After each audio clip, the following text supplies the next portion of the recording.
दोस्तों बहुत बार दो करियर को लेके लोग कंफ्यूज हो जाते हैं। आईटी में अपना करियर बनाएं या बैंकिंग इंडस्ट्री में बनाएं। तो आज मैं इस सेशन के जरिए समझाऊंगा कि IT as a better career या banking as a better career. ठीक है। तो बहुत बार अगर मैं स्टार्ट करते हैं आईटी से, बहुत बार मैंने देखा है कि आईटी में अगर आप जाना चाहते हो तो लोग बीटेक करते हैं आईटी से, कंप्यूटर साइंस से, बीसीए एमसीए करते हैं और उसके बाद आईटी की अपॉर्चुनिटीज मिलने लगती है। लेकिन याद रहे, हमेशा बोलता हूं कि कोई भी कोर्स करके आपकी नौकरी नहीं लगती। कोर्स करके नौकरी नहीं लगती है। जो नौकरी लगती है वो कोर्स में क्या सीखा है, कैसे उसको आपने इंप्लीमेंट किया, कैसे आप उसको यूज कर रहे हो, उससे नौकरी लगती है। राइट।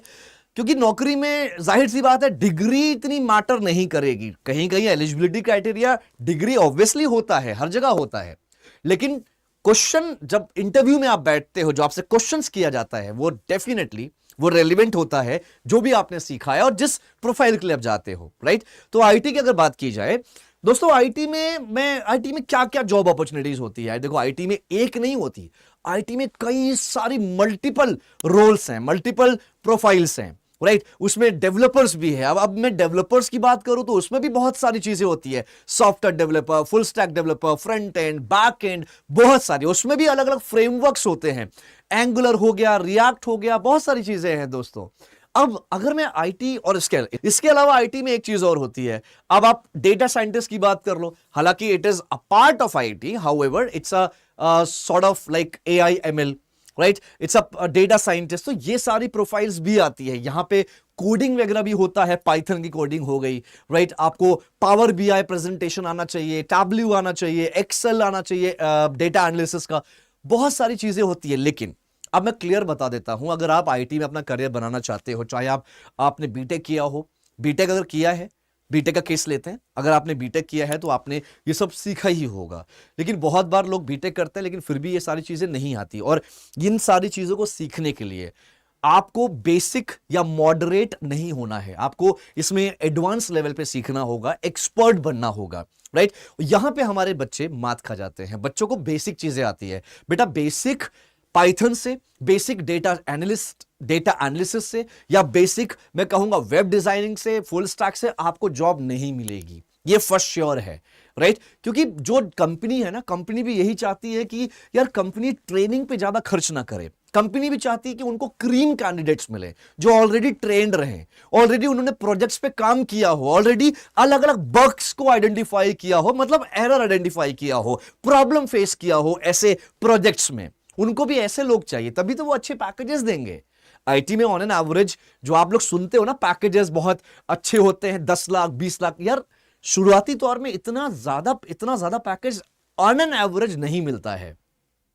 आईटी में भी शुरुआती तौर में जो मैं एवरेज सैलरी की बात करूं तो 3-4 लाख का पैकेज मिल जाता है, और कहीं कहीं 3 से भी कम पैकेज होता है। बिल्कुल। आप इंफोसिस में देखो, टीसीएस में देखो, जो लोग आईटी या टेक में काम करते हैं, डेस्कटॉप एडमिनिस्ट्रेटर एग्जैक्टली उसमें कोडिंग वगैरह नहीं होता, वो सॉफ्टवेयर डेवलपर्स नहीं होते। जो एक डेवलपर्स होते हैं, बहुत जगह मैंने देखा है एज एन इंटर्न वो शुरू करते हैं आईटी में। 15,000 इंटर्न उनको स्टाइपेंड मिलता है। उसके बाद जब वो कंफर्म्ड होते हैं तो उनकी सैलरी 25,000, 20-22,000, 25,000, 30,000 तक उनकी सैलरी हो जाती है। राइट। तो आप रेंज लगाना बहुत मुश्किल है।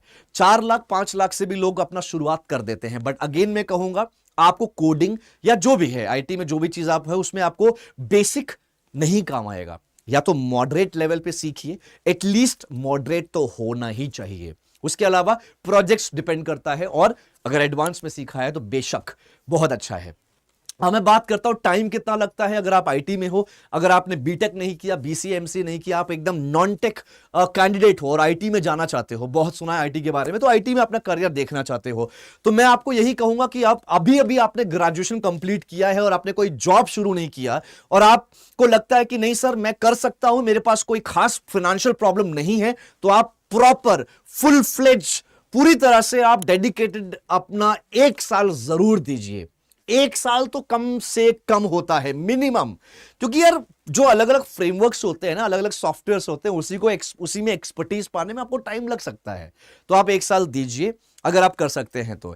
लेकिन वहीं पे अगर आपकी एज मुझे लगता है 25-26 हो रही है तो बिल्कुल भी मैं आपको सजेस्ट नहीं करूंगा। आप अभी अर्ली 20s में हो, बिल्कुल सजेस्ट कर सकता हूं आप करिए, लेकिन बशर्ते आपके पास कोई फाइनेंशियल प्रॉब्लम ना रहे, आप फुल फोकस्ड कर सको उस पे काम, तभी आप ये सीखिएगा। रही बात, दूसरी बात करते हैं बैंकिंग इंडस्ट्री की।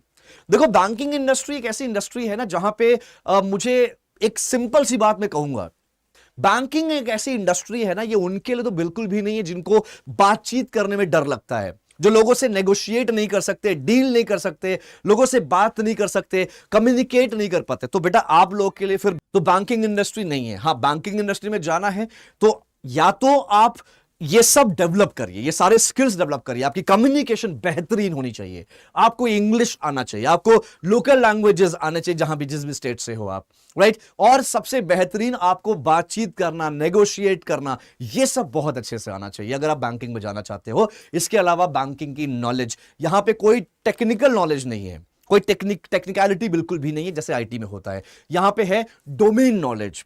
अब बैंकिंग कितनी बड़ी है, बैंकिंग के बारे में, बैंकिंग प्रोडक्ट्स के बारे में, बैंकिंग प्रोडक्ट्स काम कैसे करता है, बैंकिंग इंडस्ट्री कैसे काम करती है, ये सारी चीजें आपको सीखना होता है बैंकिंग इंडस्ट्री में जाने के लिए। And again very important part is, जैसे आईटी में आपको कम से कम साल भर तो लगेगा ही लगेगा, क्योंकि आपको पता होगा बीटेक भी लोग करते हैं फिर भी वो चीज नहीं सीख पाते जो एग्जैक्टली कॉर्पोरेट में डिमांड होता है।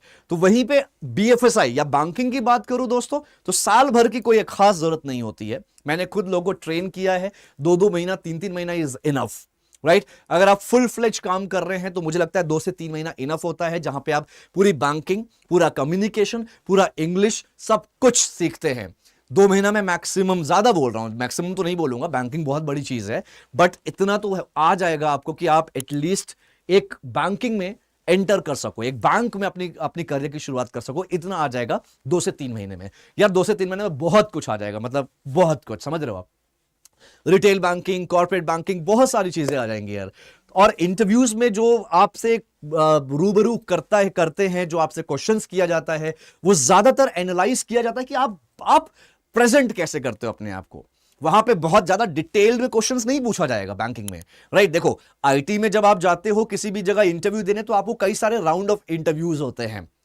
पहला राउंड इंट्रोडक्शन होगा, फिर कम्युनिकेशन भी चेक करते हैं, इंग्लिश चेक करते हैं, वहां पे टेक्निकल राउंड बहुत स्ट्रांग होता है। मेरे बहुत सारे स्टूडेंट हैं जिन्होंने बोला है कि हम आईटी में गए थे इंटरव्यू देने के लिए, लेकिन सब कुछ अच्छा था बट हम रिजेक्ट हो गए कम्युनिकेशन में, इंग्लिश में। लेकिन बैंक में क्या होता है ना, बैंक में हार्डली 1 या 2 राउंड ऑफ इंटरव्यू होता है, कहीं कहीं 3 हो गया तो हो गया, लेकिन 1 या 2 ही राउंड होता है, जहां पे एक एचआर राउंड होगा, एचआर डिस्कस करते हैं, फिर आपके जो मैनेजर होंगे वो आपसे डिस्कस करेंगे, आपसे जानने की कोशिश करेंगे आपके बारे में। यही होता है वहां पे, यही होता है बैंकिंग इंडस्ट्री में दोस्तों। तो बैंकिंग इंडस्ट्री में क्वेश्चन बहुत डिटेल में नहीं पूछते, बहुत बेसिक क्वेश्चन पूछा जाएगा, बहुत कि आप अवेयर कितना हो। और सबसे ज्यादा जो फोकस करते हैं वो है कम्युनिकेशन, आपकी इंग्लिश, आपका कम्युनिकेशन, बातचीत कैसे करते हैं, ये सब बहुत बहुत इंपॉर्टेंट है, जो कि आप आराम से सीख सकते हो 1 से 3 महीने के बीच में। आप ये एक रेंज लेके चलो 1 से 3 महीने के बीच में। बाकी मैं खुद यहां पे 21 डेज का मैंने प्रोग्राम निकाला है, आप देख सकते हो बीएफएसआई करियर 24/7 में जाइए, देखिए दोस्तों, जहां पे मैं फ्री में वो चीजें सिखा रहा हूं जो आपको शायद कहीं और ना मिले, वो चीज सिखा रहा हूं जो आपको अगर मिलता भी है दूसरे प्लेटफॉर्म से, वो चार्जेस होते हैं। सेम चीज, सेम कंटेंट तो सेम नहीं होगा, ऑब्वियसली बात है, थोड़ा सा लो होगा, मैं इस बात का भी बेट करता हूं, थोड़ा सा लो भी हो सकता है, राइट। वो चीज आपको चार्जेस में मिलेगा, मैं फ्री में दे रहा हूं। तो आप जुड़ सकते हैं, देख सकते हैं, इस प्लेटफॉर्म से जुड़िए जहां पे मैं आपको रोज वॉक इन इंटरव्यूज के बारे में बताता हूं, जहां पे आपको इंटरव्यू के लिए ट्रेन करता हूं, रेज्यूमे कैसे बनाना है, नौकरी कैसे ढूंढना है, सब कुछ आपको सीखना होगा, ठीक है। आप एक चीज देखो, अगर आप कोई सरकारी नौकरी की तैयारी कर रहे हो या कर रहे थे, अभी आप कंफ्यूज हो, आपको नहीं पता, तो मैं चाहूंगा बस कुछ मत करो, इस प्लेटफॉर्म से जुड़ जाओ, बहुत सारी चीजें हैं। रही बात नौकरी की, तो मैंने अभी भी कहा है, कोई आपको फोर्स नहीं कर रहा है कि आप बैंक में ही आइए। आपको लगता है कि आप बैंक में सर्वाइव कर सकते हो, बैंक में अच्छा काम कर सकते हो, तो बिल्कुल आइए। लेकिन अगर आपको लगता है सर मेरे अंदर कमियां हैं, ये कमियां हैं, मैं सेल्स नहीं कर सकता, मैं बातचीत नहीं कर सकता, वो इंट्रोवर्ट एक्सट्रोवर्ट वाला कॉन्सेप्ट है, तो मैं आपको यही कहूंगा 2 चीज है, या तो आप बैंकिंग इंडस्ट्री में आने का अगर सपना है तो वो स्किप कर दीजिए, छोड़ दीजिए, या तो आप डेवलप करिए सारे स्किल्स, यही आप कर सकते हैं। अब आईटी की बात करें तो आईटी में आपको टाइम लगेगा, इसमें कोई दो राय नहीं है। अब ग्रोथ की अगर बात की जाए, देखो आईटी में भी ग्रोथ है, करोड़ों में पैकेजेस जाते हैं एक्सपीरियंस के हिसाब से, बैंकिंग में भी करोड़ों में पैकेजेस जाते हैं एक्सपीरियंस के हिसाब से। आईटी में आप ले ऑफ्स होते रहते हैं, आईटी में भी देखो लेऑफ्स भी एक रीजन है। मैं एक और बात बताता हूं, लेऑफ्स आईटी में होते हैं, बहुत सुना है आपने, लेकिन लेऑफ के भी रीजंस होते हैं। अगर आप स्किल्ड नहीं हो तो लेऑफ होगा ही होगा, राइट। तो वहां पे भी मैं ये नहीं बोलता कि आईटी में लेऑफ्स बहुत ज्यादा होते हैं, आपको नहीं जाना चाहिए। तो लेऑफ की वजह से आईटी ना चुनना ये बिल्कुल भी मुझे लगता है ये जस्टिफाई नहीं करता, ठीक है। तो लेऑफ होता है क्योंकि जो लोग स्किल्ड नहीं है एक पर्टिकुलर प्रोजेक्ट के लिए, जो लोग रेडी नहीं है, उनको जो वो स्किल्स नहीं आता, तो उनको यार ले ऑफ हो सकता है, ठीक है। अगर आपको आईटी में भी जाना है तो फुल फ्लेज एक्सपर्ट बनिए, बैंकिंग में जाना है तो बैंकिंग में आपको मैंने कहा 1 से 3 महीने में सीखिए, लेकिन अंदर जाके आप चीजें सीख सकते हो, अच्छे से स्किल्स पे काम कर सकते हो।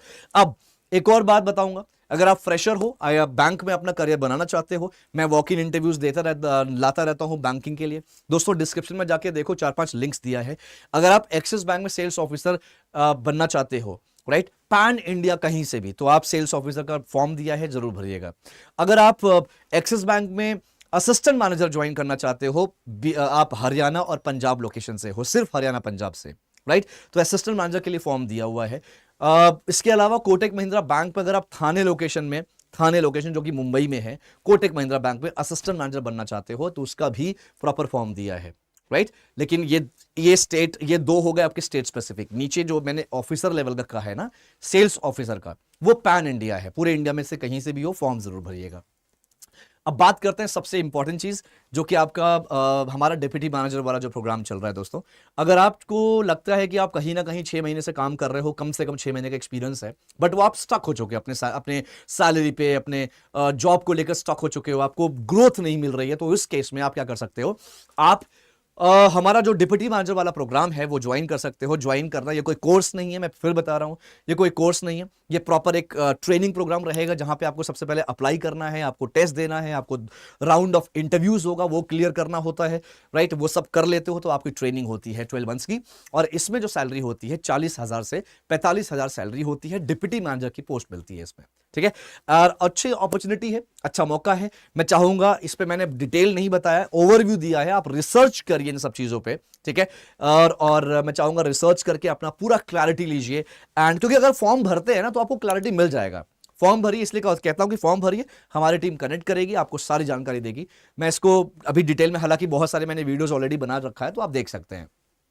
और बस यही कहूंगा कि आपको कोई भी प्रॉब्लम है, कुछ भी कंसर्न है दोस्तों, आप जुड़िए मुझसे, राइट। मेरा नाम है अंकुर गोस्वामी, आप मुझे गूगल पे सर्च कर सकते हैं, अंकुर सर BFSI करके, मैं मिल जाऊंगा। और आप मुझे लिंक्डइन के जरिए, नीचे प्रोफाइल में दिया है, लिंक्डइन प्रोफाइल है, नीचे डिस्क्रिप्शन में दिया हुआ है, आप लिंक्डइन के जरिए मुझे कनेक्शन रिक्वेस्ट भेज सकते हैं, मैं उसको एक्सेप्ट करूंगा, फिर हम बात कर सकते हैं। इसके अलावा आप हमारा टेलीग्राम का ग्रुप है, टेलीग्राम ग्रुप ज्वाइन करिए, वहां पर मेरा व्हाट्सअप नंबर पड़ा हुआ है, वहां पर मुझे व्हाट्सअप पे आप मैसेज करिए, डेफिनेटली मैं कुछ ना कुछ बेहतरीन आपके लिए लाता रहूंगा। और बस ये एक क्लैरिटी के लिए है कि आईटी या फिर बैंकिंग, ये उसके लिए मैंने ये सेशन बनाया है। आई होप आपको क्लैरिटी मिली होगी। नेगेटिविटी से दूर रहिए, जितना नेगेटिव होंगे, जितना नेगेटिव सोचेंगे, उतना ही आपके साथ, आप अपने सक्सेस से, अपने गोल से उतना ही दूर होते जाएंगे। तो ये सब करना बंद करिए, पॉजिटिव रहिए, सब कुछ अच्छा होगा। जिंदगी में जो होता है अच्छे के लिए होता है, याद रखिए, और यूनिक रहिए, भीड़ का हिस्सा नहीं, भीड़ की वजह बनिए। चलिए, अपना ख्याल रखिए, थैंक यू सो मच, मिलते हैं किसी और सेशन में। बस खुश रहिए और ऑल द बेस्ट, अपने स्किल्स पे काम करते रहिए। Thank you so much.